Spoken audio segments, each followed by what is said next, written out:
sa ating po namang tapatan sa aristocrat. Mahalaga po ang pag-uusapan sapagkat ito may kinalaman sa mga sakunang nagaganap. Yung mga reporters na sinilang noong mga 1980s would not know this, pero noong martial law, sikat na sikat yung hotdog at inaawit nila yung Manila. Sabi, mga jeep na nagliliparan, mga dalagang nagagandahan. Yun nung kagandahan, hanggang ngayon, nandyan pa rin. Kaya lang, hindi na ho jeep ang nagliliparan. Bus na po ang lumilipad. Kaya, ano ba yun? Improvement ba yun? Ano ba nangyari sa atin? Bakit maraming namamatay sa mga sakuna? Alam po ninyo, ang paksang ito ay mapapag-usapan ngayon sapagkat narito po si Assistant Secretary Dante Lantin ng DOTC. Narito rin po si Engineer Bert Swansing ng Global Road Safety Partnership. Si Ginoong Alex Yage, ang presidente ng Bus Operators Association of the Philippines. At narito rin po si Ginoong Francis Yuseco, isang proponent ng isang proyekto. Hinihintay pa ho natin ang kinatawan ng Truckers Association of the Philippines, pati po ang mga motorcycle enthusiasts to form a clear picture of what's happening in the Philippines.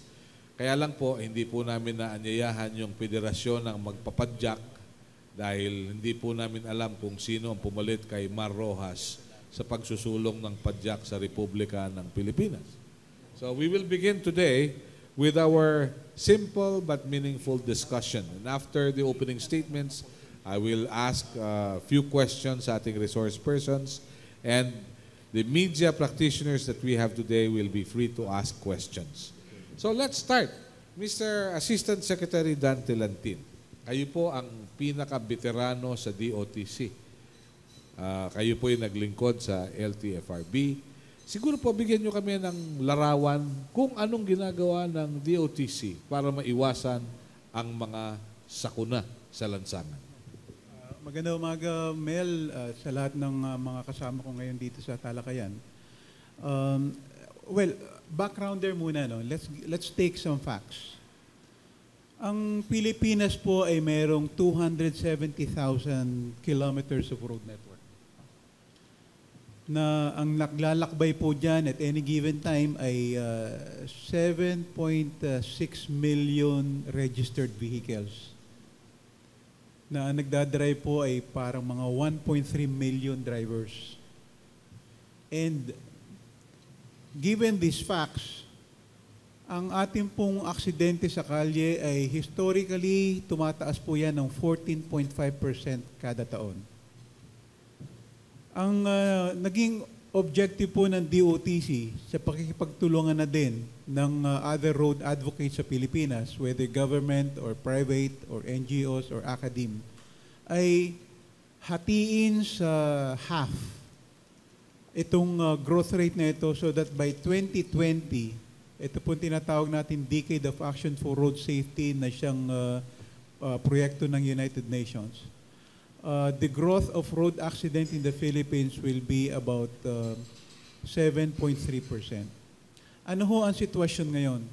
Simula po nung nagsimula yung Decade of Action noong 2011, we are starting with a baseline of 11% increase in road crashes. Fatalities po, yung mga namamatay. Noong 2012, bumaba po ito ng 9%, decrease, no? From positive 11, bumagsak po ng 9%. Pero ito pong taong nagdaan ay umakyat na naman ng 20%. Kaya't parang roller coaster po ang galaw ng ating datos sa mga namatay due to road accidents. Kaya't hindi pa rin ho natin masasabi na along the track yung ating pinapatupad na Philippine Road Safety Action Plan. Noong 2 or 3 weeks ago, nagkameron po ng sectoral meeting sa DOTC at ito po'y itinalakay. At kasama na din po dyan yung naging aksidente ng Don Mariano sa Skyway. At ang naging unang touring po ng DOTC through our agencies ay number one, palalakasin po yung kalidad ng ating mga sasakyan insofar as roadworthiness is concerned, at pati po yung pag-monitor ng mga sasakyan, ganun din po yung mga driver nila sa kalye ay matututukan ng hindi lamang ng mga operator kundi pati mga regulators through the installation of several gadgets. Na unang-una, number one, yung tinatawag nilang speed limit na isang gadget to reduce speed limit na kahit anong tapak mo sa ansilyador ay hindi hihigit sa speed limit sa kalye. And we're talking of 60% sa city, 80% sa highways, and 100% sa tollways. At bukod ho doon ay mamomonitor din po yung, maglalagay din po sila or aatasan nila ang mga operators, but this is still subject to further consultation, ng isang gadget ho sa sasakyan, yung tinatawag nila parang black box kumbaga sa aeroplano, para ma-record ho lahat na nangyari sa sasakyan at any given time upang sa panahon ng aksidente, mariretrieve po yung black box para makita doon kung ano ang nangyari. Kadante, Yes. matanong ko po kayo, magkano halaga ng black box? Meron hong sinabi ang LTFRB na costing hindi ko lamang ho matyak.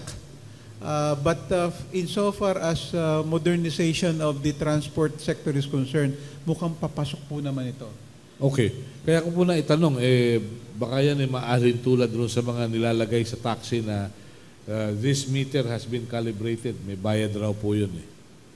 So may cost na naman to, may production cost. Well, yun hong, yung gadget itself will be funded by the operator kasi kanila naman yun eh. Okay. And it's also for their benefit dahil sila ho mismo ay mamomonitor nila yung kondisyon ng sasakyan at galaw ng kanilang driver habang Okay. nasa kalye. Okay. Let me ask Bert, sa Global Road Safety Partnership, sa inyong pagsusuri, patuloy bang tumataas ang bilang ng mga namamatay dahilan sa sakuna sa lansangan? Well, kagaya ng binanggit ni Asek Lantin kanina, bumaba nga ang rate noong 2012, pero tumaas naman ulit, ano? Noong 2013. 2013. So, ang indikasyon niyan is pataas to ng pataas. In fact, nagkakaisa kami, no? Sa araw-araw, humigit kumulang 34 na tao ang namamatay. 34 persons die on the On average the average. every day. Every day due to road crash. Unang-una tawag na natin dyan, hindi na aksidente, no? Kundi road crash. Okay. Kasama na po ba rito yung nababaril? Hindi pa. Basta't yan, pinag-usapan niya yung nasa sagasaan, yung namamatay sa banggaan, yun, yung dalawang yun. Dahil lately, merong nabaril. Yung road at rage, super- hindi pa kasali yun. Hindi pa kasali Hindi yan. pa kasali yung road rage. Okay. Pero having served LTO and LTFRB, ano bang qualifications ng isang tao na makapagmaneho? Siguro very basic yan.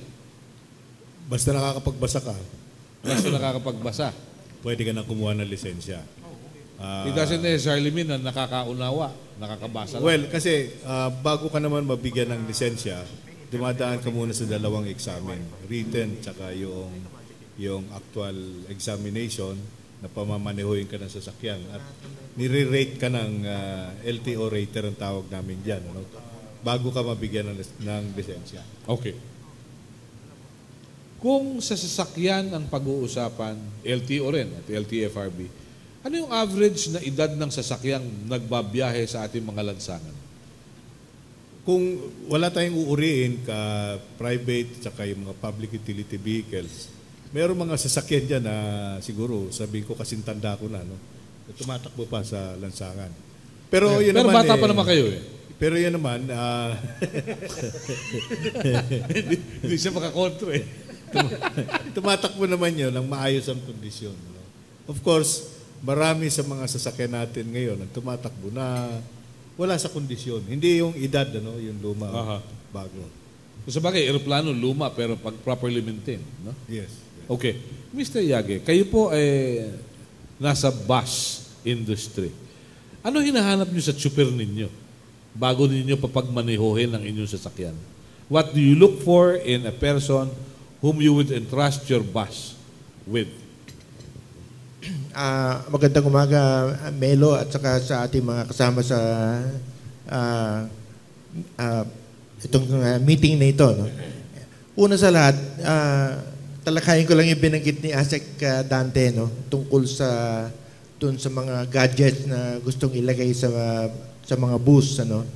Unang-una, yung Don Mariano accident, it's a isolated case. No?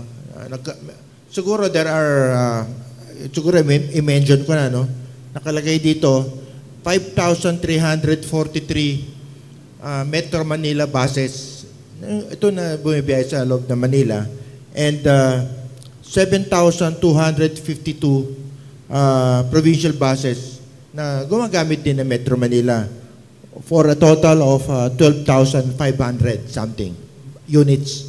And yung Don Mariano is just one of them. So 1 out of 12,000. That's one.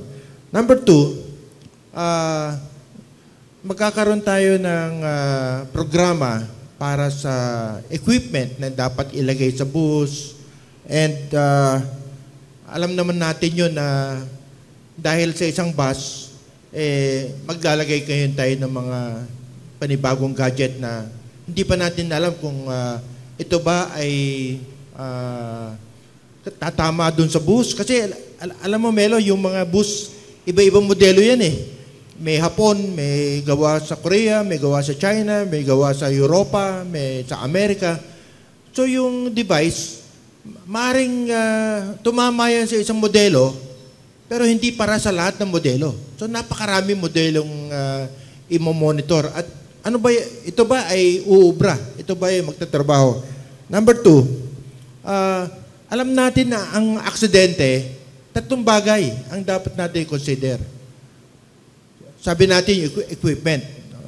So, equipment, ang magmamonitor niyan, yung LTO.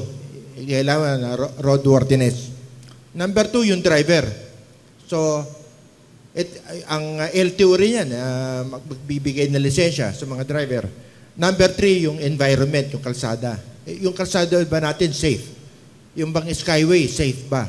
Nasa international standard ba?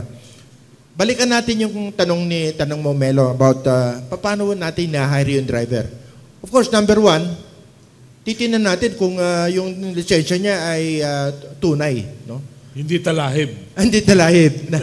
So, number 2, ay titingnan natin kung ang driver nito ay meron siyang accident violations.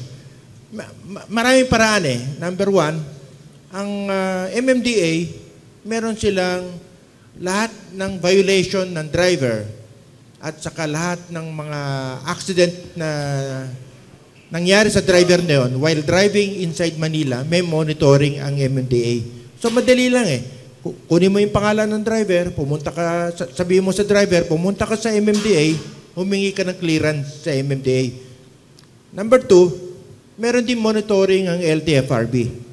So, bawat aksidente, lahat ng operator ng bus, whether ikaw ay bus, taxi, jeepney, kailangan mag-submit ka ng accident report. Pag hindi ka nag-submit ng accident report, palagay ko yung ating mga kasama natin, dating chairman ng LTFRB, pareho si Asek Dante at saka si partner Bert, na pag nagkaroon ng aksidente, may report sa LTFRB. So, pumunta ka sa LTFRB, alamin mo yung pangalan nito, whether ito ay nag-involved na in accident. Tingnan mo rin sa LTO, kasi I'm sure, meron ding report ng LTO, pag na-aksidente yung sasakyan, nandun din yung record ng pangalan niya. So, that's the second one. Meron siya lisensya, hindi siya involved in aksidente. Number 3, ito yung ginagawa na namin ngayon ng mga bus association ng probinsya at saka sa Metro Manila.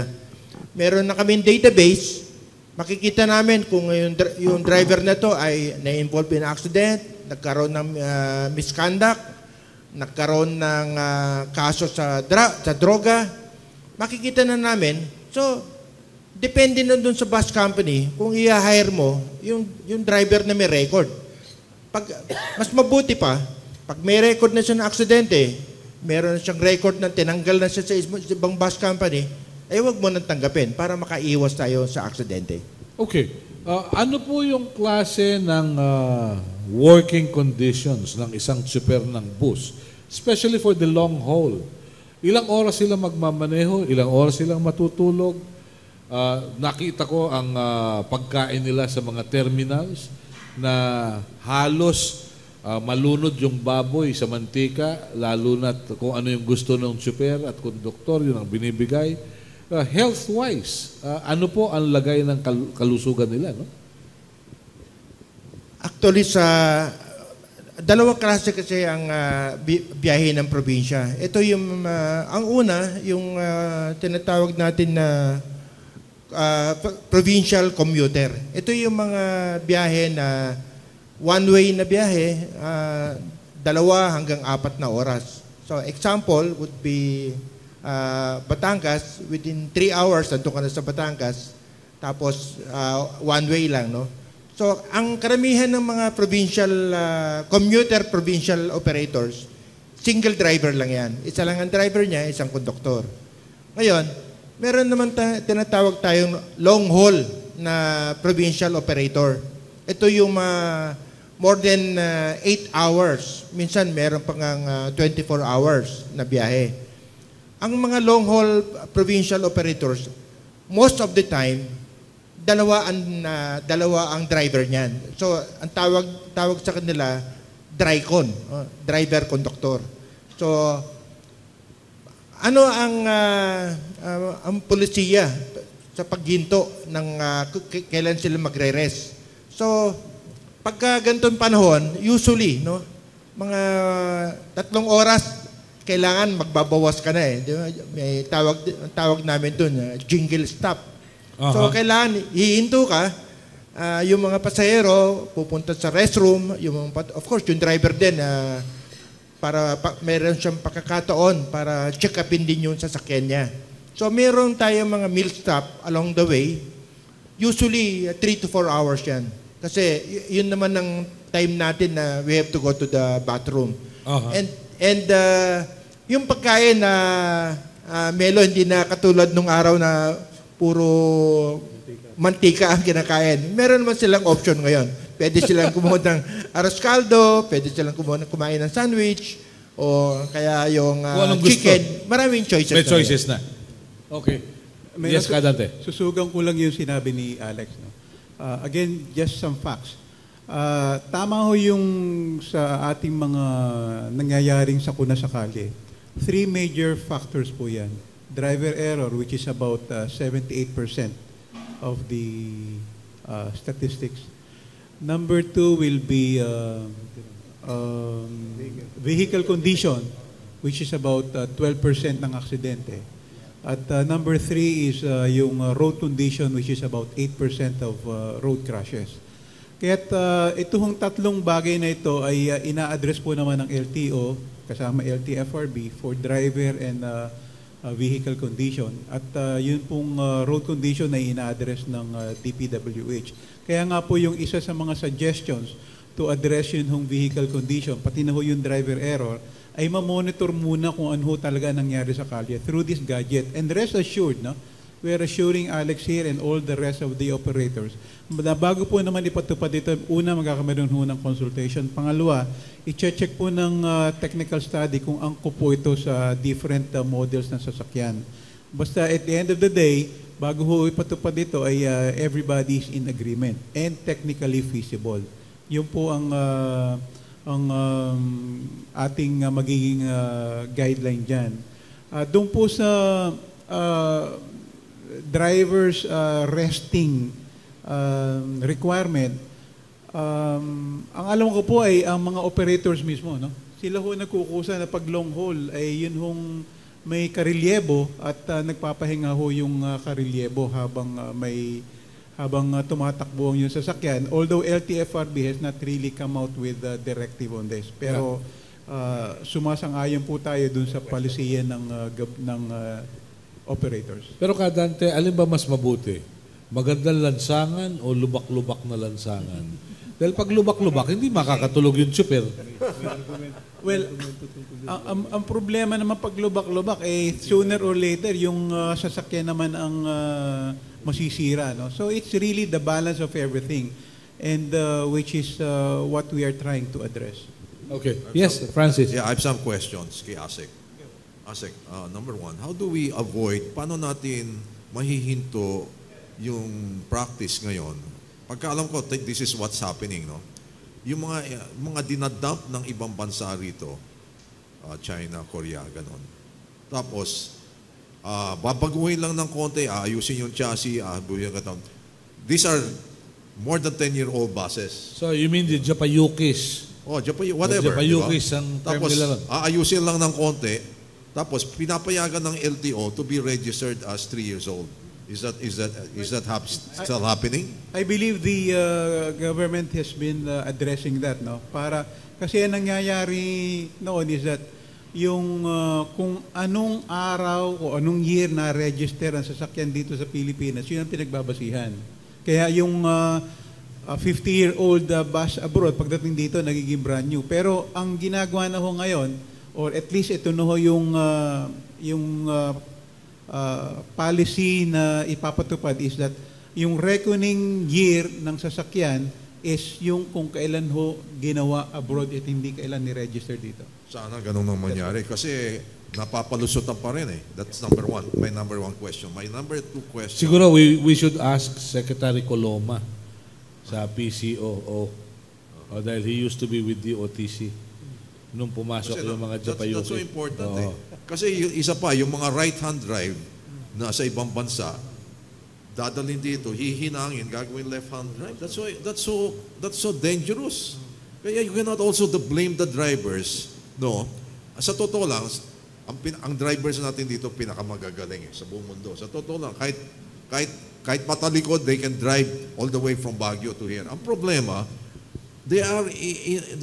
ang barumbado rito yung sistema eh. Why do I say that, barumbado? Number one, they're made to drive these vehicles na are actually 15 years old already. No? Kaya, kumisa, nagdadrive lang, nasusunog yung bus eh. Kasi napakaluma eh. Tapos pinapayagan ng LTO natin to be registered as brand new. That's number one. Number two, I know they tried this already, no? Itong tinatawag na boundary system.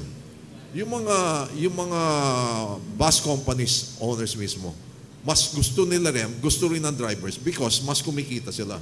But we have a situation wherein yung kalye natin, pinapayagan natin as to parang commission basis.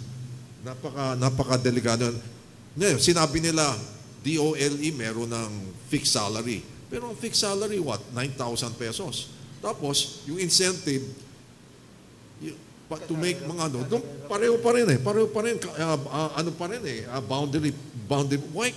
Is it not possible to give these drivers decent salaries of, let's say, at least 18 to 25,000 a month? Okay. Sige, sususugan ko lang yung reaction lang doon sa magandang comment ni Francis. Unang-una doon sa importation ng mga right-hand drive. Ang pagkaalam ko yun hong mga dumadating ngayong mga bus ay mga karamihan ho'y brand new na. Saka doon na naayos. In other words, yun hong mga operators naman natin ngayon ay responsible enough.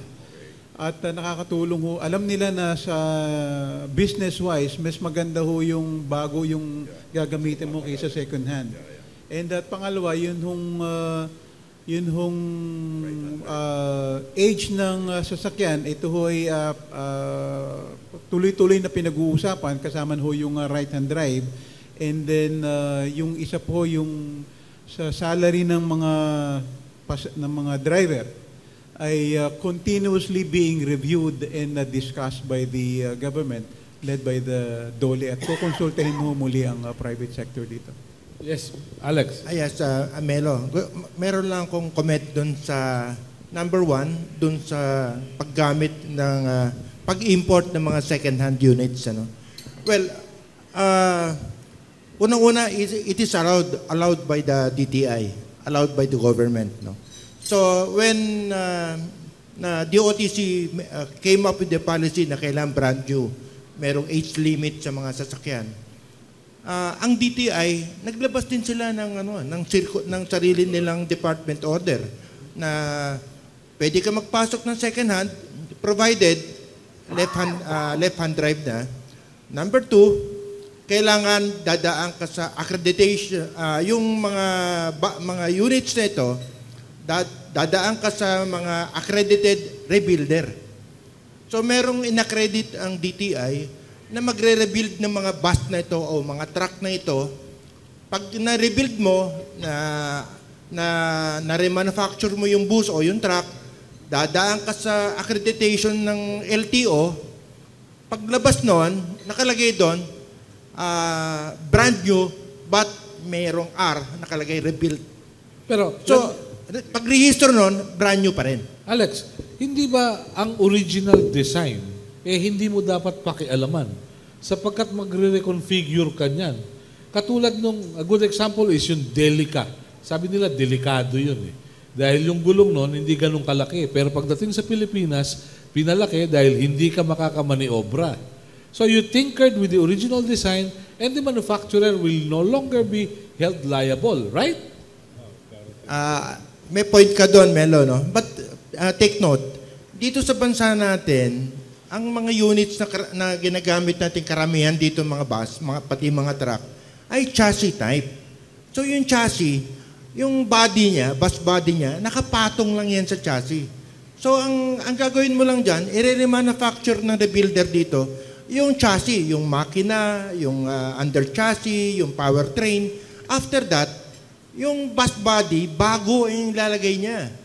Kaya pag nakita mo yung bus, hindi mo makikita na luma, kundi bago rin. So, ang point natin dito kasi, ni-rebuild mo siya. So, ang nangyayari, ang itsura ng bus, brand new, ang ano lang nun, ang critical lang dito, yung ma-monitor natin yung performance nung remanufacturing nung engine at saka yung powertrain. Medyo magandang bagay ito. We will open the floor to questions from the audience. Let's start with the lady. Okay. Yes, please. Please approach the microphone and introduce yourself and the entity you represent. Maganda tong discussions ngayon. Yes, please. Good morning, sir. I'm Ivy from Solar News. May I know the status of the proposed installation of GPS on all buses? GPS naman tayo ngayon. Well, yung GPS sa mga buses ay sinisimulan na ho ng mga malalaking operators to, no? Through their own initiative. And so siguro pag naglabas na ho ang gobyerno ng policy tungkol dito, it will not be a new thing insofar as the operators are concerned. But that is the direction that we would like to take. Kadante, let me ask you that. GPS. Bakit po walang koordinasyon ang DOTC sa MMDA at sa DPWH dahilan sa kahit yung GPS natataranta. Pag biglang ginawang one-way yung karsada, biglang nagpasayaw yung barangay, hindi ka na makadaan. Ano ba talaga tayo? Yung global positioning system na sinasabi natin dito is yung orientation nun sa sasakyan. Noong pa, minumungkahi na natin yan sa mga public utility vehicle operators na magkabit sila ng GPS system sa kanilang sasakyan para na monitor nila ang behavior ng driver. Dahil kada minuto nagre-report yung GPS na yun doon sa kanila. No? Iba-ibang klase nga lang ng sistema yan. Ngayon, ang ginagawa ng DOTC, inaayos na isang sistema lang para nang sa ganon, papasok din ang pamahalaan dyan na gusto nilang ma-monitor lahat ng public utility vehicles na gumagalaw dito sa ating bansa. No? Yung matagal na yung GPS, ang unang-unang gumagamit yan nung araw, yung mga trucks eh. Ngayon, mayroong mga bus companies na gumagamit niyan. Ano? One bus company that we know that's using that is yung Pangasinan 5-star tsaka yung some units ng Victory Liner. Right on the bedroom of the owner of those bus companies, they know kung saan nandoon yung mga bus na tumatakbo nila. Yes, please. Sir, just a follow-up question. Pagdating naman sa bus companies, most especially yung wala pang GPS, ano yung feedback nila, sir? Are they for or against it, knowing na each unit parang costs around 21,000 pesos? Actually, yung cost ng GPS, it's varying. Ano? Kasi maraming telco na telephone companies na nagbibigay ng promo dyan. No? So, they install the GPS. Tapos, meron kang monthly na babayaran doon sa telephone company. So ang bawat isang bus, if you want to have a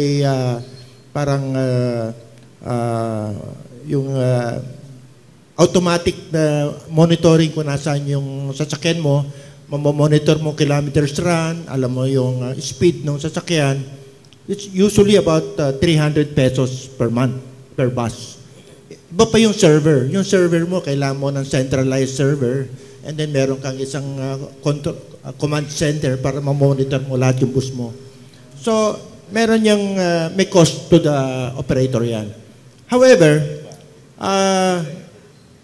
dalawa kasi yung type ng bus operator sa Manila. As I mentioned kanina, merong Metro Manila. Yung Metro Manila buses, isang ruta lang yan. Let's say, example, Alabang to Fairview. Nandun lang siya eh. Hindi naman siya aalis dun eh. So, there's no point in installing a GPS kasi hindi naman siya aalis dun sa ruta na yun. No? While, if you are a provincial operator, ang biyahe mo is Manila to Baguio, gusto mo malaman kung nasan yung bus mo. Kasi ang layo ng ruta. So, depending on on the need of the operator to know kung nasaan yung bus niya at any one time, mas malaki yung need ng provincial operator na makita kung nasaan yung bus niya. Kaya sa ngayon, majority of the bus operators na installing free Wi-Fi at saka GPS sa mga bus nila are provincial operators. Ang Metro Manila, kasi meron silang OBR, yung Organized Bus Route Dispatch System, no? MMDA ang nagpapatakbo niyan. So, meron siyang terminal sa Alabang, may terminal sa Navotas, sa Fairview. Pag ang inspector ng bus company nandun sa mga endpoint terminal, every time na dumating yung bus mo, mamomonitor mo na kung nasaan yung bus mo. Dumating na sa Fairview. Pag bumiyahe siya papuntang Alabang, mamomonitor mo rin. So, hindi mo kailangan ng GPS kasi additional cost yan on your part. Pero kung gusto natin i-monitor yung whereabouts ng bus, makita mo ang chances mo kasi mag-overspeed yung bus pag nasa highway ka pagka tumatakbo ka na sa highway. So, more on the provincial operators. Karamihan sa kanila, lahat ng malalaki, nag-install na ng GPS at saka Wi-Fi sa buses. Okay. It's a management tool. Primarily, GPS is a management tool kasi you want to know kung saan nandoon yung mga bus mo for dispatch purpose. Para alam ng operator, marami na pala akong bus dito, dadaling ko rin. Yung ganun. And sa part naman ng government, it could be a big boost or help sa kanilang regulatory function. Kasi makikita nila kung saan ruta sobra-sobra yung sasakyan at any given time at anong ruta ang wala namang sasakyan. Plus, pwede rin ma-monitor doon kung sino ang registered, sino ang hindi registered. Kadante, meron ba kayong idea kung anong load factor ng mga buses ngayon dito sa Metro Manila? Monumento, Baclaran, Fairview, Baclaran. Kung biyaheng EDSA, I hope Alex can can confirm this. It's still less than 50%. Siguro it's time to monitor yung load factor. Kasi ang load factor kasi dalawa yan na Melo, no? Ang kino-consider naming mga operator is financial load factor.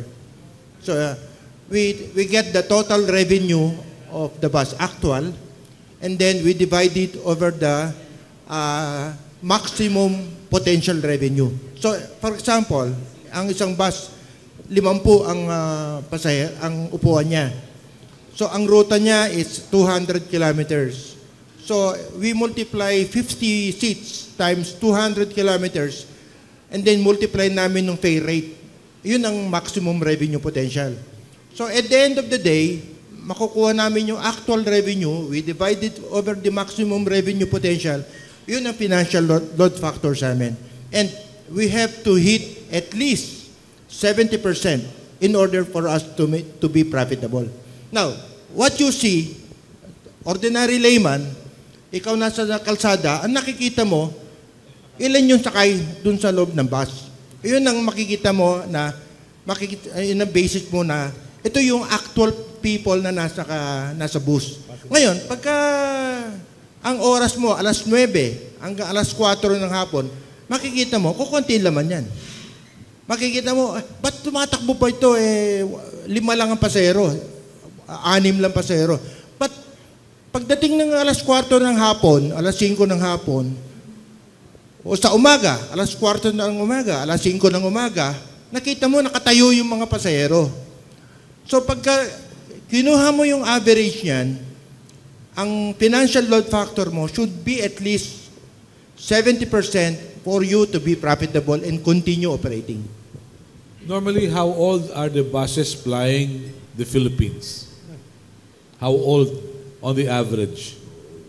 Well, actually, dito sa Metro Manila, we can easily see na ang mga age ng mga buses dito tumatakbo are much younger than in the provinces. Kasi, Melo kasi, may cycle yung bus eh. So, ang prime route ng mga operator are really entering Manila. Kung I am a provincial operator, ang prime route ko, lahat ng bus kong magaganda nasa Manila. Kasi meron kaming policy, best bus, best crew. Nakikita mo, pag maganda yung bus, yung mga driver din nun, ang gaganda lalaki rin. Puro maganda ang tayo nila, court shoes, etc. Ngayon, yung mga bastos nasa probinsya, ganun. Pagka yung bus, pagka nagiging luma na siya, so, sinasubstitute namin yan. Yung mga bus na luma, mapupunta dun sa regional route. Ito yung mga biyahe dun sa probinsya lang. So, yung mga bagong bus, yun ngayon na ipapalit sa Manila. So, pag napansin mo, lahat ng karamihan ng mga provincial buses na natakbo ng Manila, karamihan niyang brand new. Magkano ang average price ng brand new bus aircon?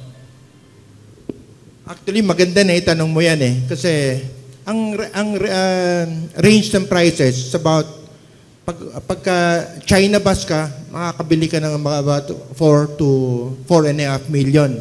Air-conditioned bus na yan. China. But if you buy a bus from Japan, from Korea, or from Europe, yung mga Mercedes-Benz o MAN, no? Kita ka, up to mga 7 to 8 million yan. So, tapos susunugin lang ng NPA. Ganun. Hindi na yan. Babalikan ko nga yung age limit eh. Kasi, if you have a car, you have a Mercedes-Benz car, and meron kang isang kotse na siguro made in China, yung siguro yung Mercedes-Benz mo, patatagalin mo yan. Kahit na 30 anyos na yan, gagamitin mo pa. Pero, I'm not sure, no? Kung meron kang kotse na galing, let's say, Mazda. Meron kang 30-year-old Mazda. Baka wala nang tumatakbo na 30-year-old Mazda.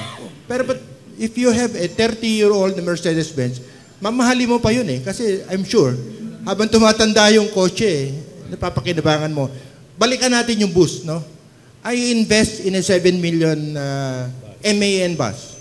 And then the other operator invests in a 5 million China bus.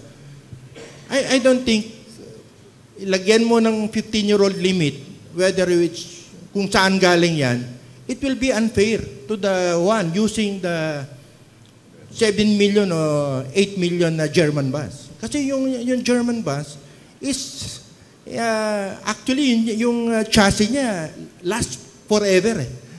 Kung pwede nga pumunta nga sa Hong Kong o sa London, makakita ka ng double deck doon na 40 anyos na, tumatakbo pa. Pinalitan na ng makina yon, powertrain, bago na yung katawan, pero yung chassis niya, yun pa rin. Lifetime yung chassis niya. Okay, very well. We have a question from the floor. Ernie Reyes po sa Interaction.com ng TV5. Medyo late ako. Naitanong na ba yung tungkol sa mga kolorong buses? Bakit hindi masawata o maalis ng DOTC, ng bus operators, yung kolorum sa EDSA or in Metro Manila? Anong sabi? Well, ang isang explanation dyan is hindi pa nga tayo sophisticated in such a way na mamomonitor mo at any given time yung estado ng sasakyan sa kalye. Kasi ang pinangahawakan lang natin para ma-check kung kolorum or hindi ang isang sasakyan ay yung kanyang dokumento na dala-dala lagi ng driver.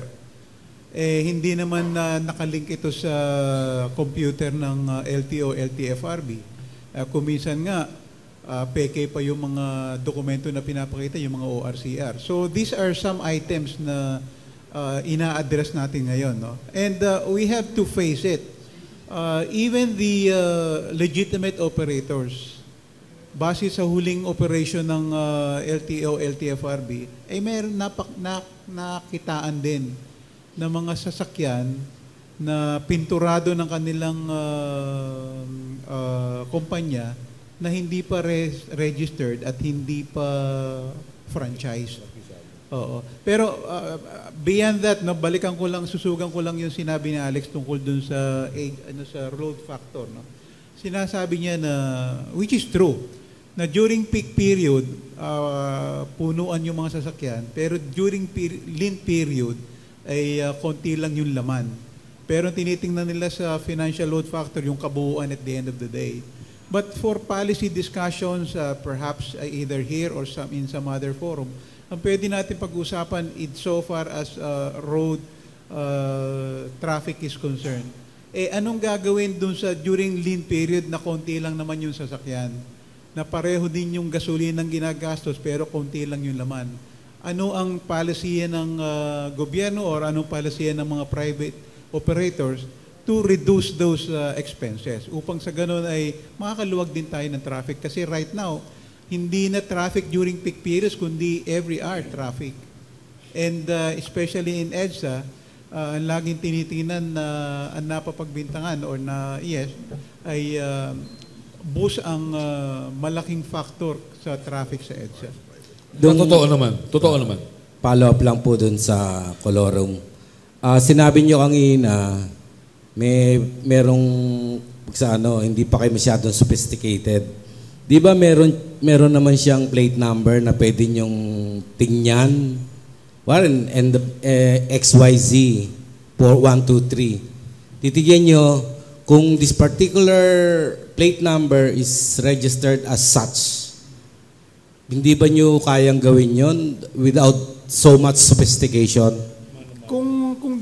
Madali namang gawin yun, but hindi instant eh. Yun ang problema doon. Dati ang LTO, yung mga flying squad, meron silang gadget na pipindutin mo lang yung plate number, lalabas na agad kung registered or hindi yung sasakyan on that plate number.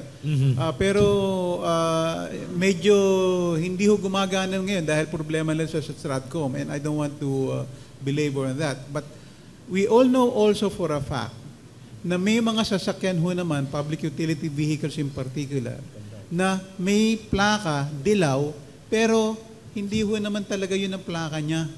Kambal ho dun sa talagang original na rehistro.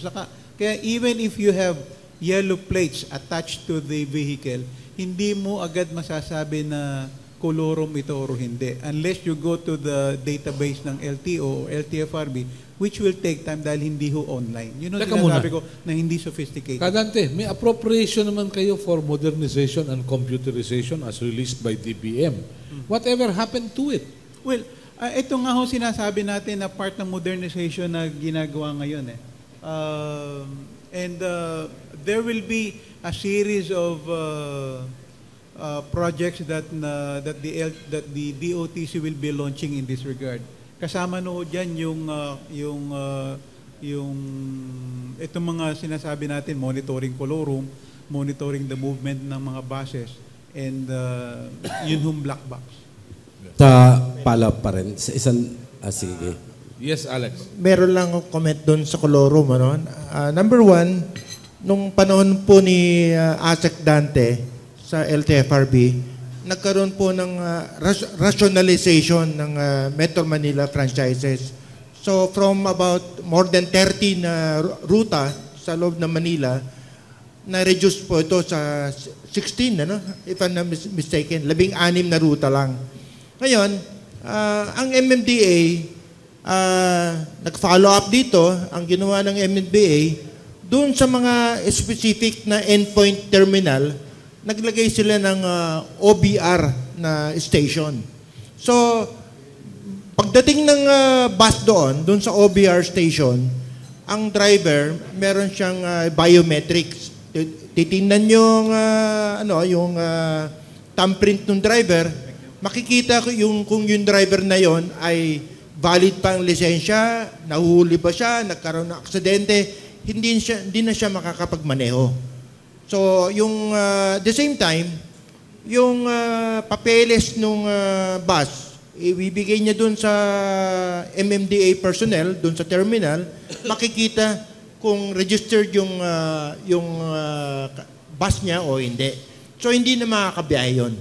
So, na-implement na ng MMDA yan. So, I'm sure sa Metro Manila, if there is any colorum, ay very, very minimal.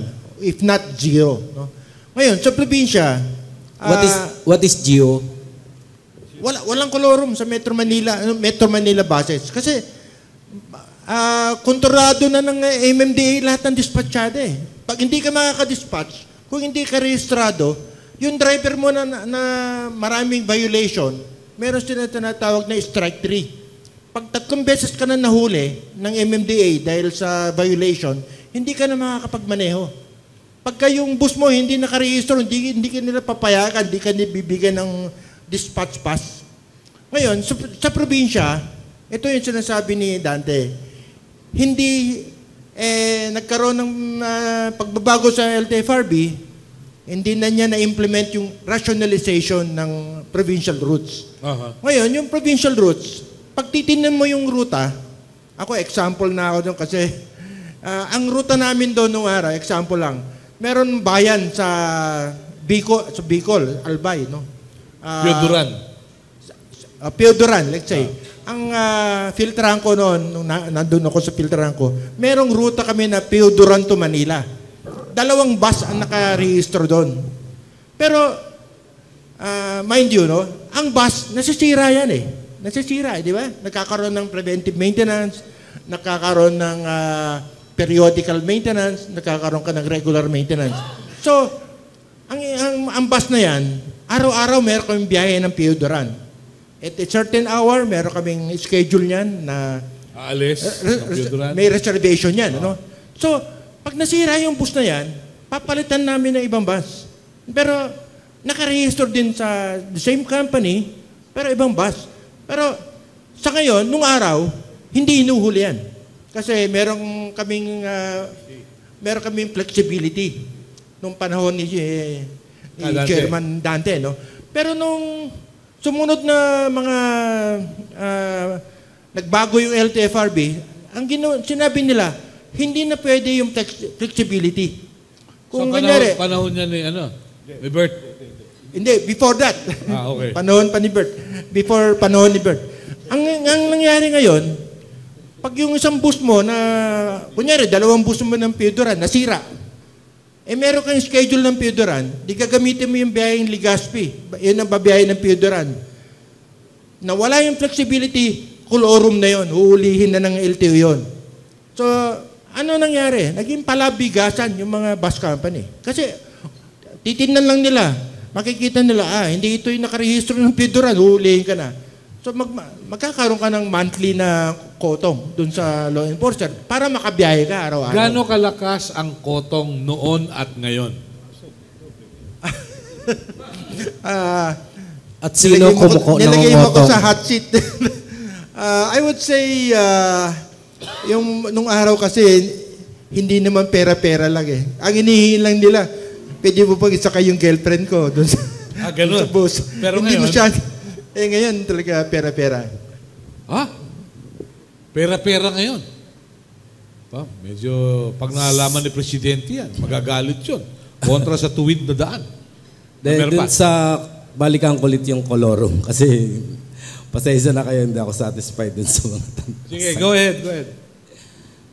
Pwede naman sigurong gawin ng FTFRB or LTO na may monitoring system. Pwede naman sigurong puntahan yung bus company o ilan yung nakarehistro ninyo, check lang namin, ganito. Then, ito yung tumatakbo. Siguro naman, from the overall na data na makukuha ninyo, mache-check nyo kung ilan yung talagang, di ba, ilan talaga yung dapat tumakbo sa EDSA, ilan yung hindi dapat tumakbo. Kaya sinabi ng bus operator kanina na walang colorum sa Metro Manila. Sa asosasyon nyo, walang colorum. Pero MMDA Doon sa na isang nagpapatakbo. asosasyon, napakaraming colorum doon. Teka muna, are you referring to the singing operator? Yeah. Sayang naman. No? Sayang Hindi natin talaga. nakapila, oo. Sa asosasyon nyo, alam ko, I know her.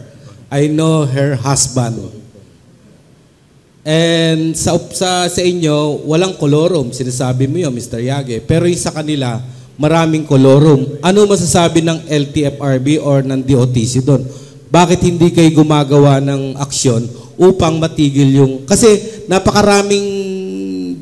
Yung bus niya, hindi naman siya kanya yung bus sa kanya yung franchise Family Transport, Corinthians, etc. Napakarami. Bakit pinapayagan ng gobyerno yung ganun? Ayan, sige.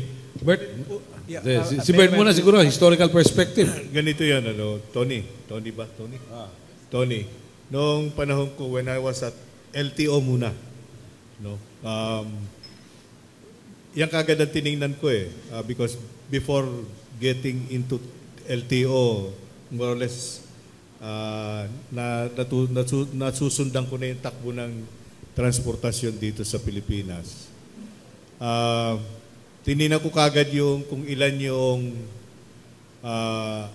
yung authorized ng LTFRB, meaning yung franchise units, ilan yan, vis-a-vis, ilan yung sasakyan na dilawang plaka.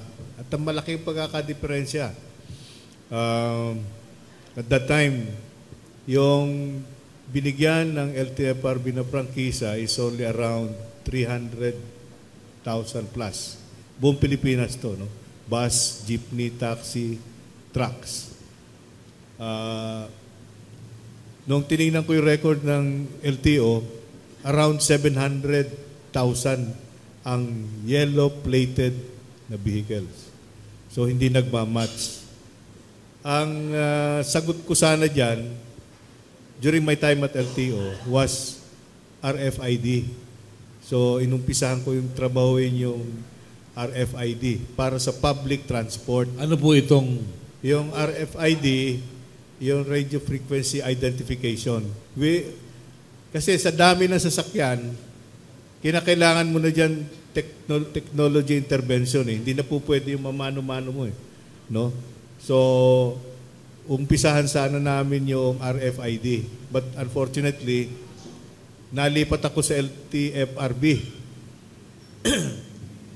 So, nung lumipat naman ako sa LTFRB, ang inumpisahan ko naman doon is yung magkaroon ng interconnectivity between LTO at saka LTFRB.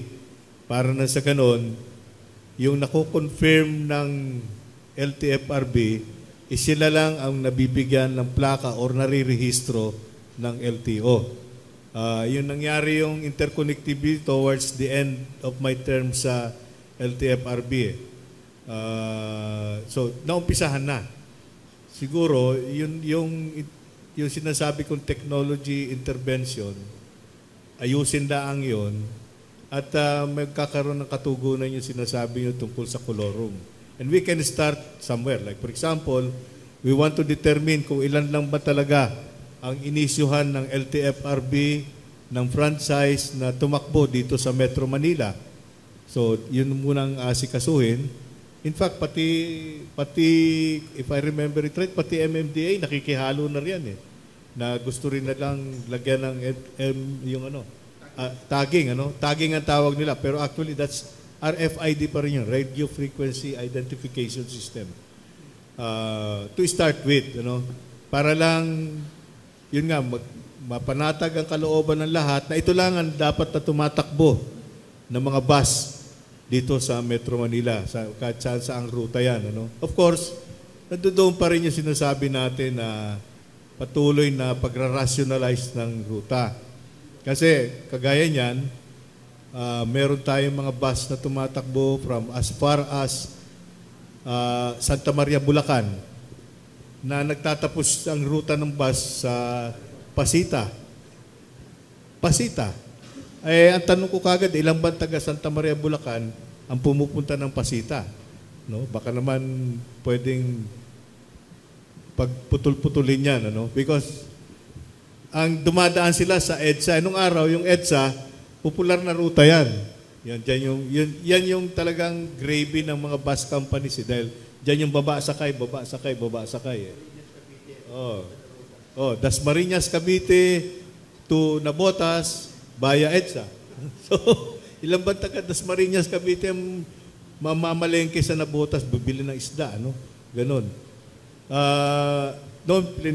Naggagawa tayo ng plano noon na yung rationalization ng ruta sa Metro Manila following yung merong ginawa kasing JICA study sometime in 2005 na dinidetermina kung ilan lang ang pwede patakbuhin. Dahil sa ngayon, ang napapansin natin sa dami ng mga bus, like for example, yung nagsarang Don Mariano, nakikita nyo sa kalsada, yung mga bus nila nagkakarera, sila-sila nagkakarera. Hindi pa, pwera pa yung bus ng Don Mariano, vis-a-vis bus ng kung kanino, na nagkakarera, nag-aagawan sila sa pasahero.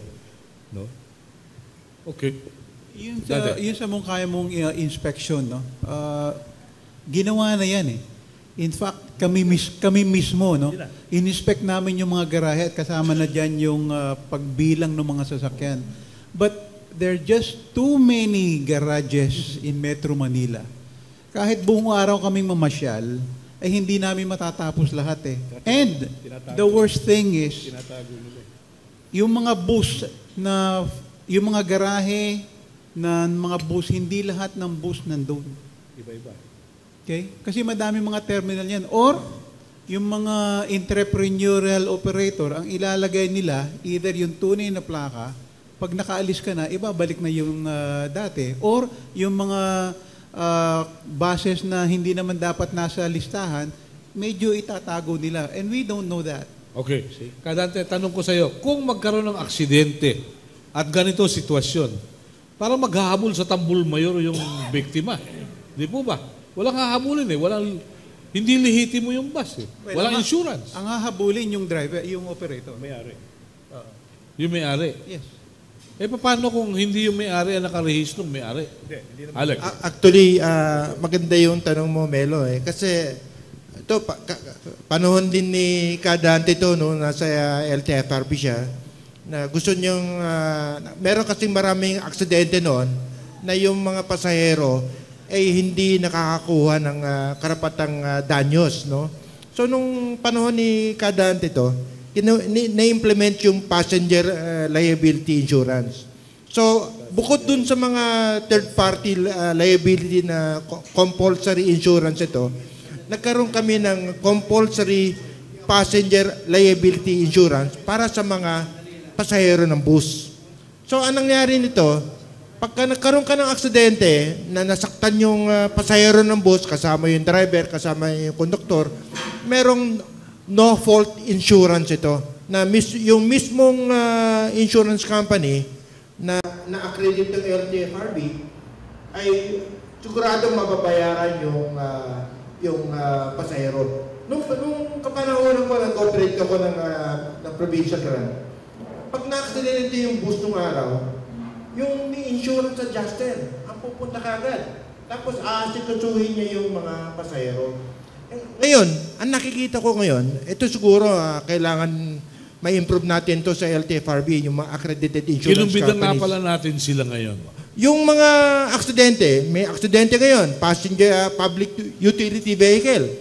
Kailangan yung adjuster ng insurance, pumunta ka agad dun sa accident site, sa hospital, kung saan man nandun yung nasaktan, at kailangan i-assure niya kagad yun na, huwag kang mag-alala kasi merong insurance company yung bus company, merong passenger liability yan, sasagutin namin yung gastos.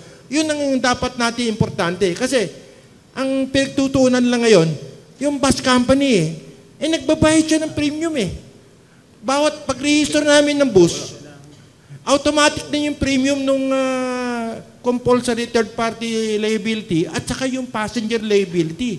Okay. So, ang ibig sabihin niyan, lahat ng mga sumasakay ng public utility na vehicle sa loob ng Manila o buong Pilipinas, pag na-aksidente siya, covered siya ng insurance. Yun dapat ang ipaliwanag natin sa mga tao na hindi kayo dapat matakot. Sumakay ng public utility kasi pag may aksidente, covered kayo ng insurance. Okay. Last na lang. Sige, at meron pa tayo isang topic doon. Sige. Last na lang ko. Anong program ng DOTC para maging proactive program? Kasi yun nangyari sa Don Mariano ay after the fact na lang yung ginawa So, may we know from the government side kung ano yung ginagawang proactive program, including the PBOAP, na kung ano yung proactive program na to prevent accident sa kalye. Thank you. Again, one lesson learned, hindi na pwedeng mano-mano yung pag-monitor ng sasakyan, hindi na pwedeng mano-mano pag-inspection ng sasakyan. It has to be technology-based. At ito ang pinag-aaralan natin yun. Kasama na yung lahat doon. Okay. You're asking for proactive. But in the case of the Toll Regulatory Board, it's the agency that regulates the operations of the tollways. Nag-i-institute na kami ngayon ng measures within the tollways. Ang layunin doon is mabawasan yung mga sakunang nangyayari sa loob ng tollways. At ang unang isang pinagtutuunan ng pansin ngayon dyan is yung tulin ng mga sasakyan. We will be putting up signs reminding everybody that speed kills. Nakamamatay ang tulin. At ang tollways is not a speedway. It is an expressway, pero regulated ang speed yan. Maximum tsaka minimum speed. And ang lahat ng gumagamit ng tollways, minamandatuhan na pag sila'y nasa loob ng tollways, sumunod sila sa mga patakaran, sa batas, para hindi sila maperwisyo. Okay. Francis, ano tong gagawin ninyo sa mga susunod na araw? Tell us about your proposal. Excuse me. Pwede ba ako mag-raise ng question bago tayo pumunta kay Francis? Because I have a very important question. Please identify yourself. Yes. Kasi kanina pa ako nag-raise ng... As a commuter, I think hindi lang yung media ang pwede magtanong, no? Kasi ako ganito. I'm a commuter. Ang tanong ko sa mga operator, even sa gobyerno, meron ba kayong training para sa passenger sensitivity ng mga drivers ninyo? Because most of the drivers na nasasakyan dito, jeepney, bus, may mga barumbado, no? And they don't care kung ano mangyari sa kanilang mga pasahero na basta bigla-bigla sila magte-turn, bigla-bigla sila magsaswerve, bigla sila magpepeno. Anong klaseng training ang ginagawa para sa passenger sensitivity? Yung kasi ang kulang dun sa element na sinasabi natin, roadworthiness, lisensyadong driver, at kung yung mayroon pang isa. But we never mentioned kung ano ang ginagawa para yung mga drivers maging sensitive sa flight ng mga pasahero nila while nakasakay sa kanilang mga bus. Okay, dagdagan natin, yung hindi pa tapos bumaba, inaabante na. Inaabante na. Alright. At namimili sila kung saan sila, lalo na walang mga namimili sila kung saan sila gustong tumigil. Okay. Thank you. Any brief reaction from the OTC? Dito ho kasama namin ang private sector sa pagbibigay ng driver's training. At hindi lamang ho driver's training ang binibigay, hindi lang ho binibigay ang driver's training tuwing may aksidente o tuwing bago mag-register ang sasakyan o tuwing bago mag-renew or kumuha ng driver's license. Ang private sector ho, ito ho naman ikinatutuwa namin through their own initiative and starting with their own ranks. Araw-araw ho sila nagbibigay ng seminar sa mga driver bago umalis. Now, kung despite all of this, kulang pa rin ho ang may mga aksidente pa rin tayong nakikita. And true enough, as we said, 78% of the accidents are due to driver's error. Ay ibig ho sabihin yan ay mas paigting pa ho yung drive niyan. But mind you, no, we're looking only at public utility vehicles. Ang number one vehicle involved in accidents right now is private vehicle, hindi ho public utility vehicle. Well, Na-highlight lang yung public utility vehicle kasi maraming laman, like for example, bus. No? Pag tinignan niyo yung road crash record, no? yung bus na nai-involve sa isang sakuna, kukunti lang yan. But then, kasi na-highlight yan, kasi ang laman ng isang bus, ilan? Like for example, yung nangyari sa Don Mariano, 22 yung namatay doon. No? Kaya, na-highlight. But then, tama sinabi ni Asek Lantin, sa ating record, ang mas marami yung mga nai-involve na private vehicle driven, kaysa yung mga public utility. Yeah. In fact, to be more specific, based on the data ng 2013, 41% of the accidents involve private vehicles. 14% of the accidents involve buses. Okay, pero Actually, meron sige. akong comment dun sa sinabi mo yon, sensitivity sa pasahero. Okay. So, sa aming association, yung Provincial Bus Operators Association, PBUAP, no? Ang number one dyan kasi, Melo, is kailangan yung dignidad ng ating driver-conductor, itaas natin muna. Kailangan makuha nila yan, ma-feel nila na bilang driver o bilang conductor, meron dignity yung trabaho natin. So, anong ginagawa namin doon? Yung behavior nila, doon kami nakatutok. So, number one, makikita mo, naka-uniforme yan.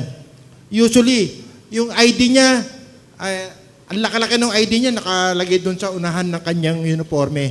So, ibig sabihin yan, proud siya na driver siya, proud siya na conductor siya. Naka-uniforme siya, malinis yung uniforme niya. So, ang paniwala namin, pagka yung driver, meron siyang dignidad, meron siyang confidence sa sarili, magiging mas makatao siya. Mas mahusay siya magmaneho, mas mahusay siya makisama sa mga pasahero.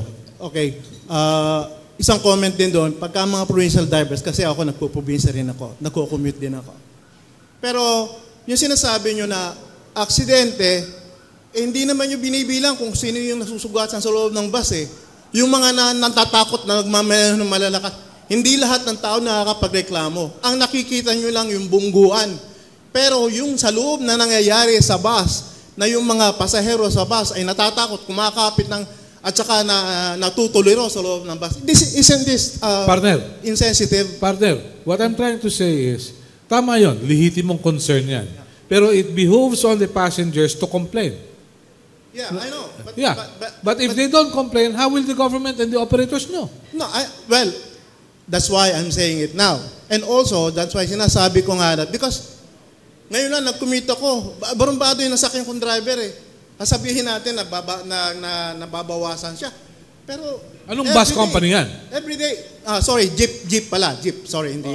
Mahirap yan. Kaya may jeep dahil wala tayong mass transport. Di, Tinanong ganito ko na yan. kay George San Mateo yun eh. Sabi ko, bakit maraming jeep? Kung okay ang mass transport, di okay sana tayo. Ganito yan, at this point in time, yung gobyerno, katulong kami sa private sector, nagbabalangkas tayo ng programa where we will involve yung mga collaterals, like for example, yung pasahero, na ang pasahero ho ng isang pampublikong sasakyan, meron silang karapatan na i-report kung ano man yung mga di kanais-nais na nakikita nilang ginagawa ng driver ng sasakyang kanilang minamaneho. Yan pong ini-stress natin. Kanina, si Alex Yage mentioned behavior. Actually, yan ang punot dulo ng problema natin ngayon eh. Ang behavior ng ating mga drivers. Kaya tayo ma-traffic, kaya tayo maraming sakuna, it's because of the behavior.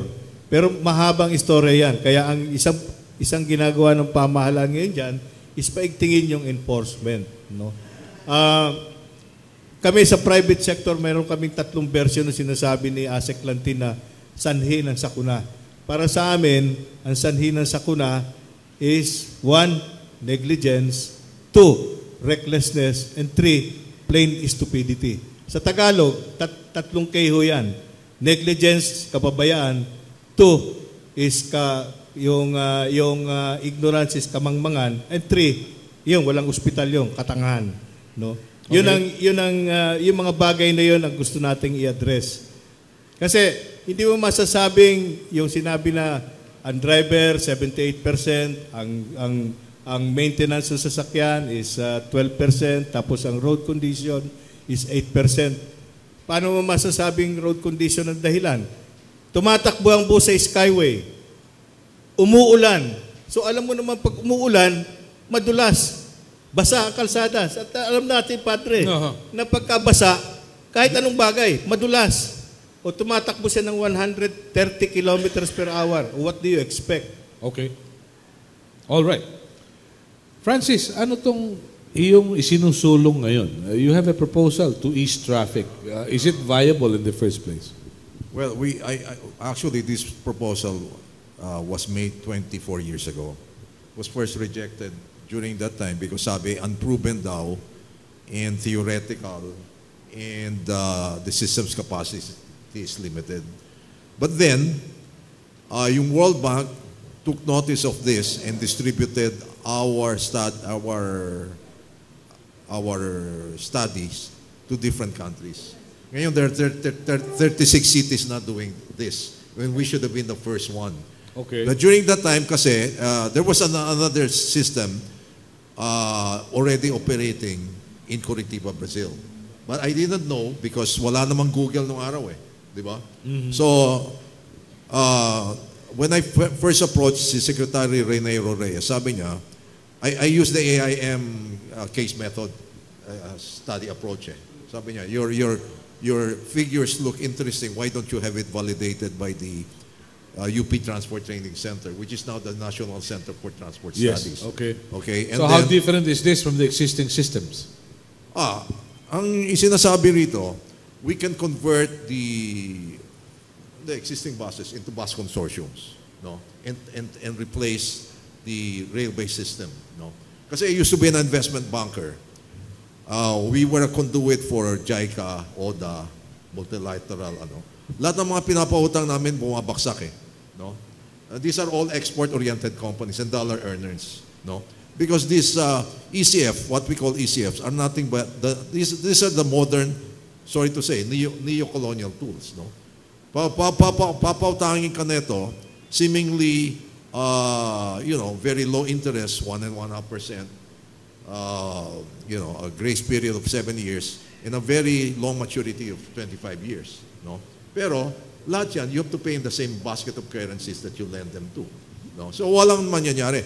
So the best talaga is nung araw I couldn't demonstrate, no, because walang Google eh. Ngayon I have here already, no. I wanted sana Hindi na-install yung projector, but anyway, tell us in brief. na pwede kong pakita sana. I can show it to you, no. Kasi there's a mindset, when you talk about mass transit, necessarily it has to be rail-based, di ba? Yun ang kaisipan ng tao eh, di ba? But what makes a rail-based system operationally efficient? It's not because it's running on rails, but because it's truck-based. In other words, Sarili niyo yung kalsadang merong sariling dadaanan. truck. Okay. Once you're running on your own exclusive truck, it's what you call a completely controlled, therefore completely programmable environment. Sariling daan mo eh. Then Okay. you have the absolute freedom to program all your operating activities, your dwell time, headways, average speed, top speed, distances, design of your loading and unloading station, pre-board ticketing system. No? Ginawa, but unfortunately nga, during that time, sabi unproven. No? But in 1996, all of us, I came across an article, yung Curitiba nga, Transporte Rede Integrada System, which is, I was surprised because ito yung pinopropose ko sa government eh. Uh-huh. So, I didn't approach DOTC anymore. I approached MMDA, si Chairman Oreta during that time. And Chairman Oreta saw the potential right away. So he formed an interagency committee composed of the DOTC, DPWH, and MMDA. And an interagency study was made and took 2 years for them to validate the study. No? While it even in fact was already made earlier by the National Center for Transport Study. In other words, even in EDSA during that time, mga 6,000 buses, including Coloro and non-Coloro. Lumalabas na UP study, we only need 92 buses. 92 lang. In other words, decongestion factor is 96%. No? So, ang ginawa namin ngayon, because nag-submit kami ng unsolicited proposal sa DOTC, hanggang ngayon, di pa, inaano. So They're too busy siguro. Siguro, I don't know. They're But too busy. we decided na, and Senator Rene Sagisag is my counsel here. No? We decided to file sa Supreme Court mismo a mandamus and an injunction against subsidies, no? Subsidies of rail transport system. Kasi yung subsidy na ito napupunta lang sa mga profits ng mga proponents ng LRT. Where in fact, this one is subsidy-free. We can do it without any subsidy. So how different is it? Gagawa kayo ng sariling dadaanan? Well, if the corridor is wide enough, you can use the innermost lane. If not, you elevate the carriageway. No? For example, yung pinoproposal ng extension sa Cavite, it's only 11.25 kilometers. No? Ang price nila ron is 64.9 billion pesos. We can do it for less than 5 billion. Elevated. Yes, Bert. Actually, yung project ni Francis, sa Curitiba, they call it BRT, Bus Rapid Transport. It has its own dedicated lanes. No? Rubber tire ang ginagamit yun, hindi rail-based yan. And civil construction-wise, mas mura yan kaysa yung ginagawa natin ngayon na yung mga rail-based na MRTs o LRTs. Tinitimbang-timbang pa rin ang pamahalaan yan. In fact, meron ang project na gustong umpisahan sa Cebu. They want to tie it in Cebu. Pero apparently, politics also have set in dun sa programang yun, kaya hindi rin matuloy because it will be cutting across ruta na where the jeepneys are predominant, no? So isa yun sa mga bagay na kailangan solusyonan. So may politika talaga? Meron. In fact, yung natatandaan nyo, originally, yung LRT1, that's supposed to be at grade lang. At grade. Pero ang sabi namin kay Minister Dance noon, Sir, kung ginawa nyo at grade yan, ay hindi ma-attain yung 30 minutes lang na from Caloocan to Baclaran. Kasi you will be crossing something like 33 intersections. 33. Kung at grade, alam naman natin dito, like for example, dyan lang sa Espanya, pagka matraffic, hindi makatawid yung tren. Kasi sinasarhan nila yung riles. Dito, sa may Vito Cruz, ganun din. No, so they had it elevated. Pero maganda yung project na yun. It's less. Even in Cebu, whoever made the study tagged it for $210 million. No? Sa study namin, it should be less than $40 million. Actually, Melo, Francis, if you look at the Metro Manila transport system, nung araw, when I was studying in Manila, 1960s, no? Nag-aaral ako ng koleyo. Mabibilang mo lang ang bus operator sa Manila eh. Oh, meron so, nandiyan yung JD Transit, nandiyan yung CAM, the JOS. MD. So, pag pupunta ka ng UP nung araw, alam mo na JD nung sasakyan mo eh. As a matter of fact, kung araw-araw ko na regular na alas 5 ng umaga sumasakay, papunta kang UP, yung bus number na yun ang palagi mong sasakyan. Kasi araw-araw yun ang ruta niya eh. So, may umaalis ng alas 4, alas 5, alas 6, alas 7. The same bus number, paulit-ulit lang ang oras niya. Kilala mo na yung conductor sa kayong kilala mo na yung conductor, yung driver. Isa lang yung operator. At the same time, ang pasweldo nung araw, hourly na. May daily wage siya, meron siyang kung ano minimum wage, binabayaran siya. Ganun ang sistema. Pagdating ko sa Pantrangco nung araw, ang sweldo namin doon, hourly na. May hourly, may overtime. Paano? Siguro sa Bicol, kami lang ang operator. So sa mga ruta namin, pagdating ng alas 4 ng umaga, babiyahin na kami ng daet.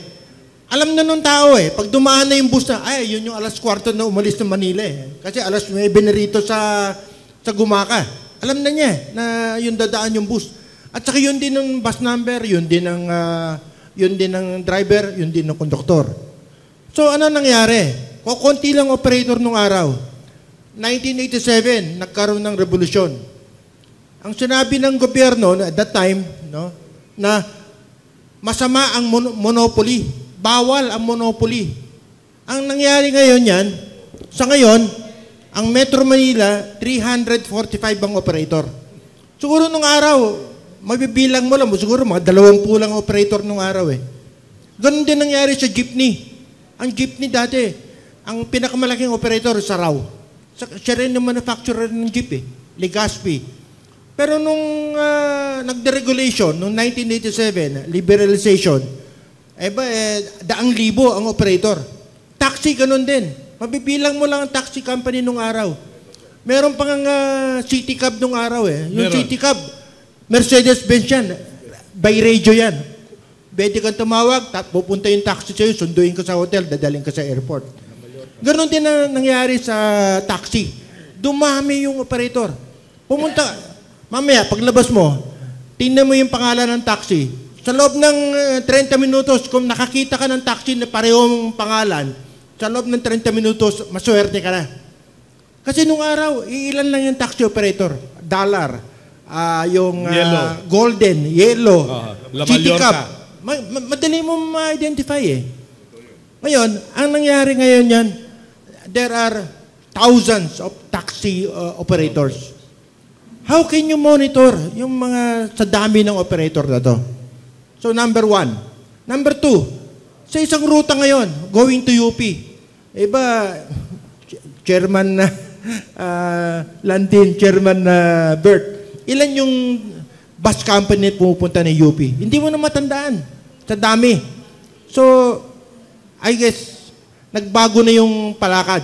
Kasi lahat ng bus company na nagbabayad ng hourly nung araw, nagkaroon ng union yan, nung deregulate ng gobyerno yung transport system, ang nangyari, yung hindi makabayad ang mga operator doon sa benepisyo, doon sa mga tao, lahat ng mga kumpanya na yan, nagsara lahat.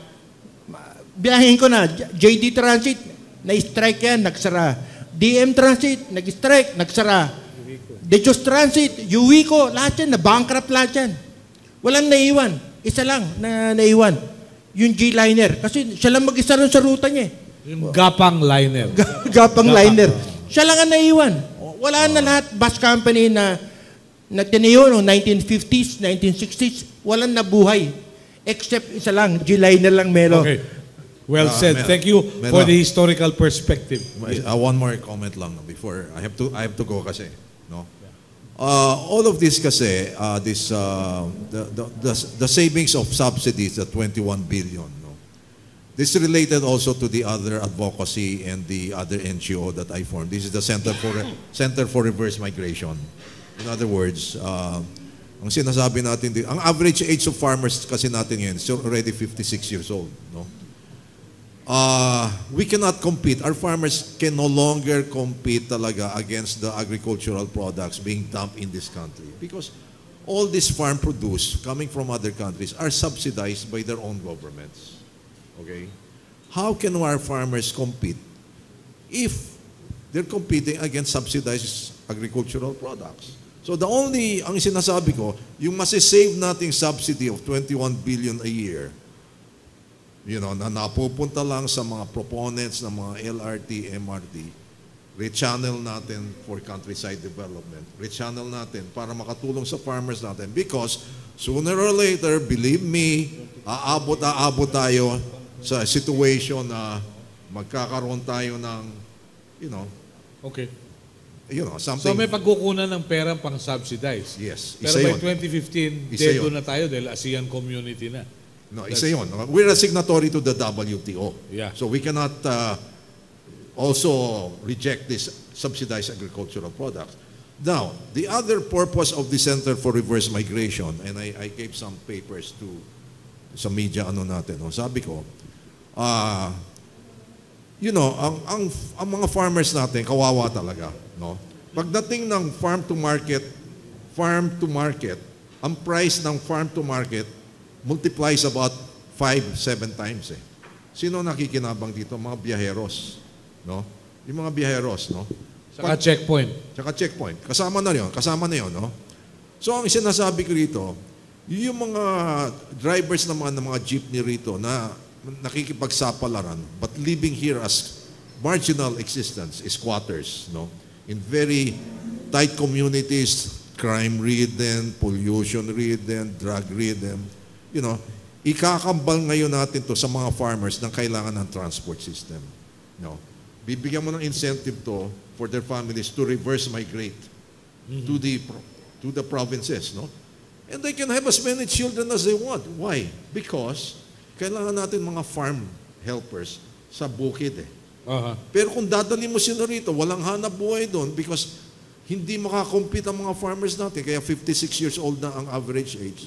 Talaga magpupuntahan sa Manila rito. All right. Then that's why the Center for Reverse Migration is important.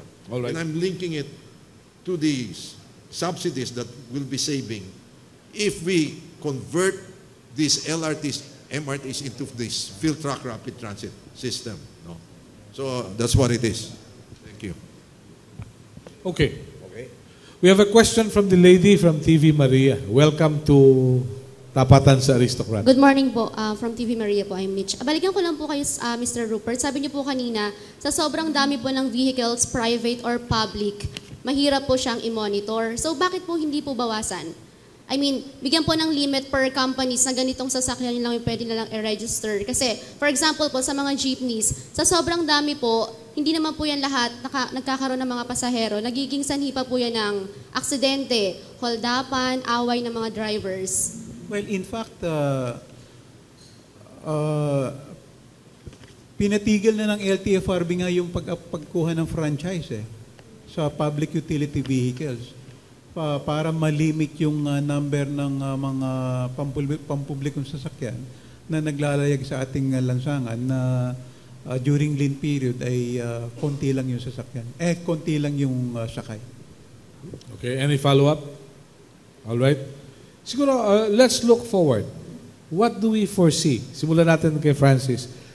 Ano nakikita niyong sitwasyon, let's say, 3 to 5 years from now? To be exact, 825 days from now. Dahil tapos na si Presidente Biden. Pakihawak lang po yung mikropono. Sorry, okay. If the Mandamos become successful, no, and they allow us to construct our field truck rapid transit along Commonwealth. Yung Commonwealth Avenue kasi, ang price tag ng gobyerno ron is 64 billion. We can do it only for 1 billion pesos. So, ang savings nun napakalaki, no? And then? All right.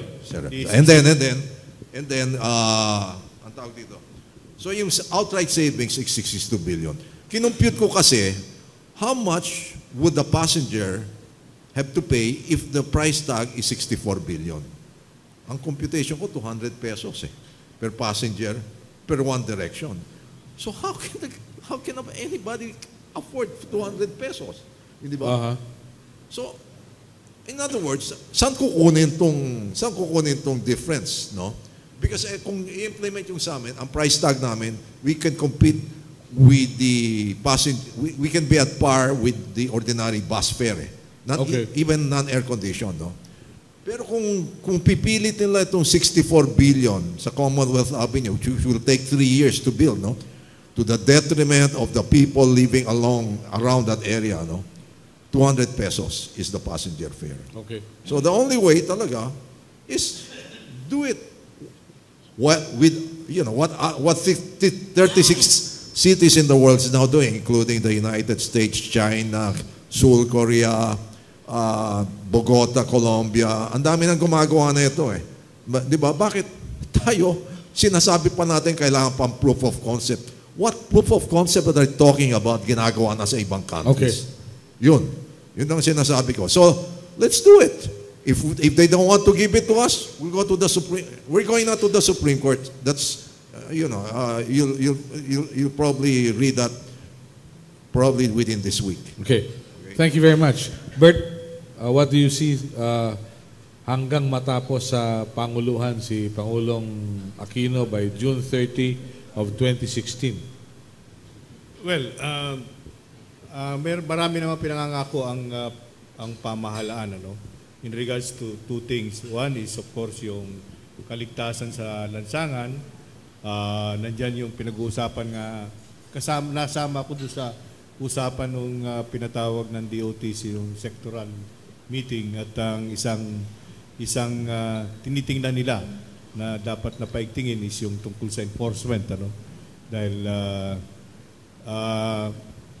malambot nga ang enforcement dito sa atin, Ang pananaw ng mga driver dito sa ating bansa, yung mga batas suggestion. So, yun ang yung mga batas ay mungkahi. At hindi pinatutupad. Hindi pinatutupad. So, yun ay unti-unting babaguhin ng pamahalaan. On the matter of traffic, ayan na, mayroon mga inuumpisahan ng mga civil works na hopefully magpapagaan sa travel time ng mga tao na tumatakbo dito sa Metro Manila. Okay. From the Bus Operators Association, what can the public expect from your association? Well, sa ngayon, Melo, we are hoping na yung ating kongreso ay magkaroon na ng panahon para mapag-aralan ng gusto yung public service law. Yung public service law po natin na covering our transport system ay naipasa pa ho nung panahon ng Commonwealth, 1935. So, dun sa batas na yun, Melo, just to give you an example, ay hindi pa uso air-conditioned na sasakyan nung araw. So, nakalagay ho doon, bawal ang tint, bawal ang audio, bawal ang kurtina sa mga bus. So, ganoon po yung sistema nung araw. So, hanggang ngayon, yung ating mga law enforcer, hanggang ngayon, pinapatupad yun. Pag gusto nilang iharas yung sasakyan, may kurtina ka, uhulihin ka. Kasi nakalagay nung araw bawal ang kurtina, bawal ang may dalang may audio sa loob ng sasakyan. So, ano in-expect namin? Gusto sana namin mangyari, ito wishful thinking, na ating mga mambabatas, mapag-aralan itong public service law, i-update natin, magkaroon tayo ng national transport policy na ang magiging focus natin ay maraming mass transport system.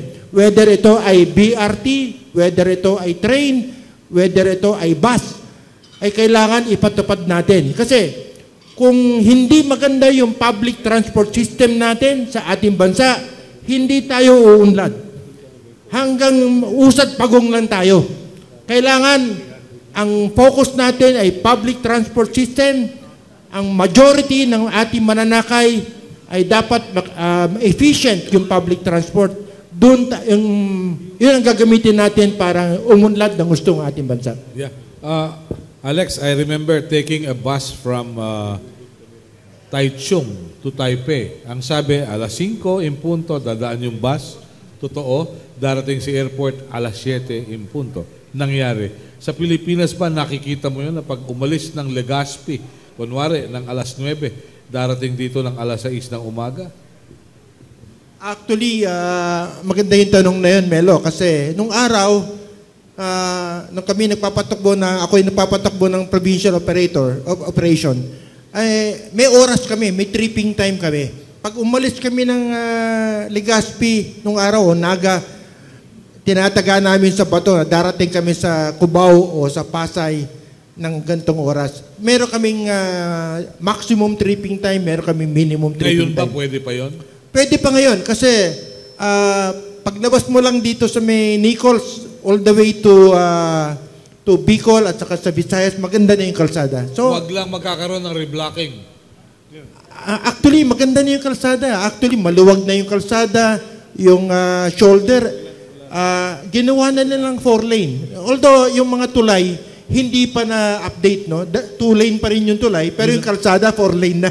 Nakakatuwa, pero dapat yun, humabol na yung mga tulay natin. Kasi, yun ang magiging source ng aksidente. Kasi 4-lane, pagdating mo sa tulay, magiging 2-lane, tapos 4-lane uli. So, doon sa may tulay, nagiging imbudo doon sa tulay. Siguro, dapat ang DPWH, humabol sila para mas lumuwag yung ating mga kalsada. Okay. Mula po sa DOTC, ito, maghuhukay na. Ako yung nakatira sa Quezon City, baka lumipat kami ng Maynila sa sangkaterbang traffic na mangyayari. Bakit ho ngayon lang lumabas ito? Itong sangkaterbang proyektong ito. Dahil inabot ho ito ng ilang panahon para maaral lang mabuti ng DPWH. No? Pero, Pakilapit lang po sa microphone. pero noon pa ho ito nakalatag at nakasama sa planning.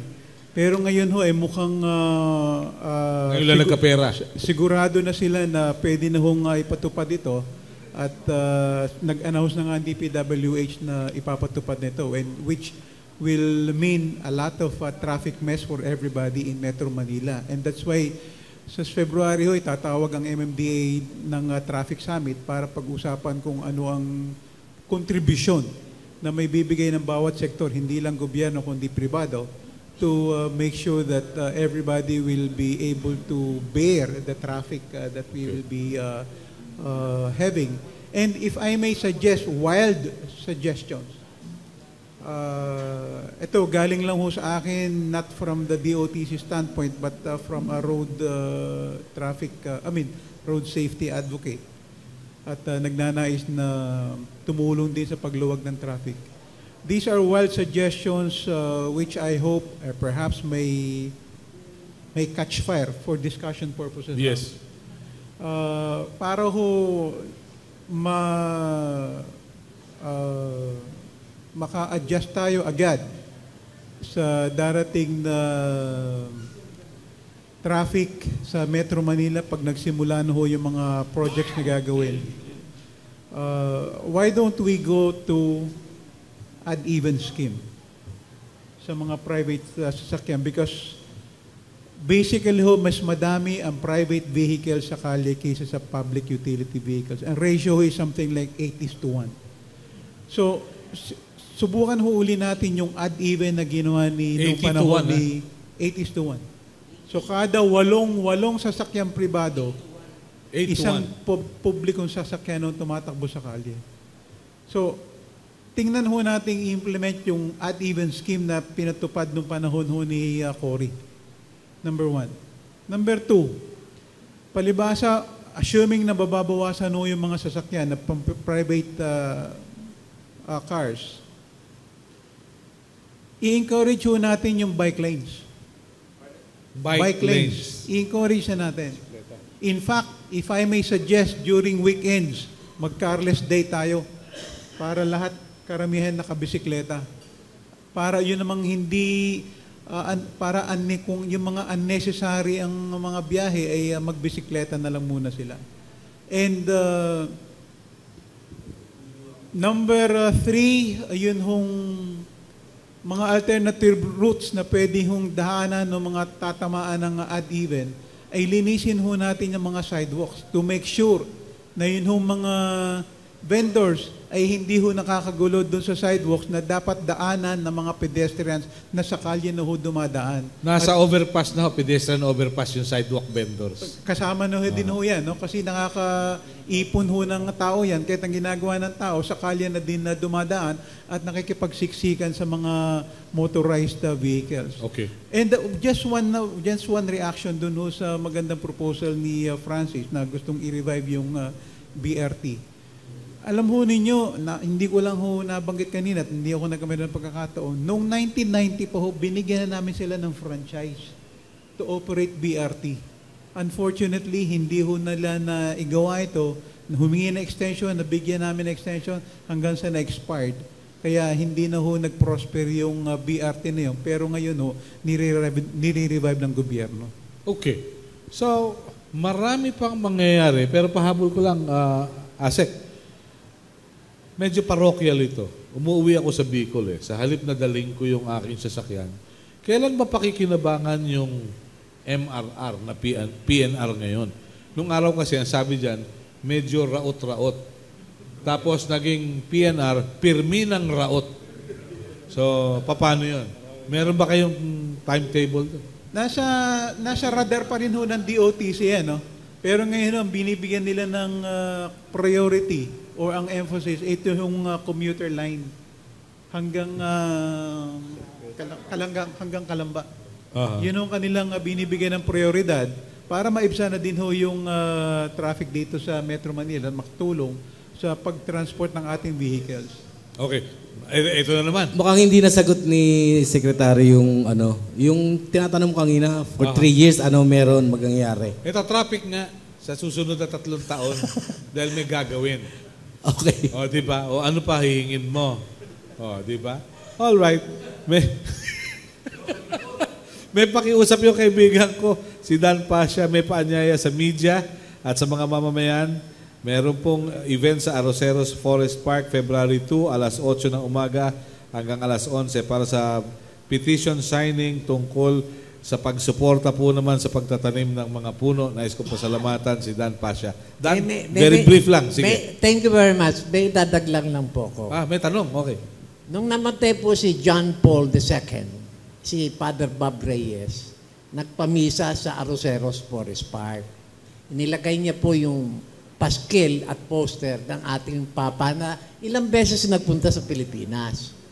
Ngayon, nagkaroon po kami ng idea noon na yung Forest Park, may tanong po ako sa transportasyon Sandali. Anyway, yung Forest Park, imbes na Arroceros at hindi naman natin kilala sino yung Arroceros na yan, natabunan ng history, siguro, kung merong alam, let me be educated. Pero ipangalan natin, kaya kayo iniimbita ko, pipirma tayo ng petisyon na yung Arroceros Forest Park ipangalan na kay John Paul II. Okay. Dahil magiging santo. Magiging santo na siya. Okay. Yun ang isang dahilan. Kaya kailangan ko rin ng isang pare. Nagpapatulong ako sa mga kasamahan na magmimisa doon. Guest natin doon si Melo Acuña. Pero yung pong forum na yan ay establish namin tuwing buwanan, i-announce din po doon kung kailan, sa Arroceros Forest Park palagi gagawin para maintindihan ng taong bayan na kinalimutan ng mga LGU yung 6 na billion ng United Nations at the turn of the century. Kaya puro disaster tayo. All right. Okay. Thank you, Dan. Maraming salamat. Okay. We'd like to thank everyone who took time out to be with us. We'd like to welcome officially our friends from TV Maria who will be joining us regularly. We had Solar TV and Channel 4 a while ago. And of course, Sol Vancy and the rest of the group. Thank you very much. It's a pleasure na mapag-usapan ng issue sa sakuna at transportasyon at kaukulang solusyon.